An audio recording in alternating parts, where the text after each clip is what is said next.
नमस्ते साथीहरु, रोल रोजगारले फेरि पनि राम्रो कामहरुको डिमान्डहरु लिएर आइसकेको छ। पहिलो नम्बरमा रहेको छ रिसेप्सनिस्ट। चाबेलमा स्थित एउटा क्लिनिङ कम्पनीमा रिसेप्सनिस्ट आवश्यक छ।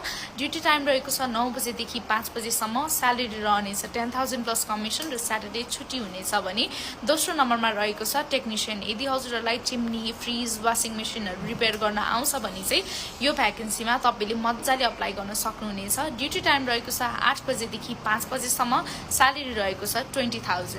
अर्को थर्ड नम्बरमा रहेको छ अकाउन्टेन्ट। यदि तपाईसँग अकाउन्टेन्टको एक्सपिरियन्स छ भने चाहिँ हजुरले यो अकाउन्टेन्टको भ्याकेन्सीमा मजाले अप्लाई गर्न सक्नुहुनेछ। ड्युटी टाइम रहेको छ 9 बजेदेखि 6 बजेसम्म। स्यालेरी चाहिँ तपाईको यसमा चाहिँ नेगोसिएबल रहेको छ भने फोर्थ नम्बरमा छ क्लिनर। चाबेलमा स्थित एउटा क्लिनिङ कम्पनीमा हामीलाई 5 जना लेडिज क्लिनर र 5 जना जेन्ट्स क्लिनर आवश्यक छ।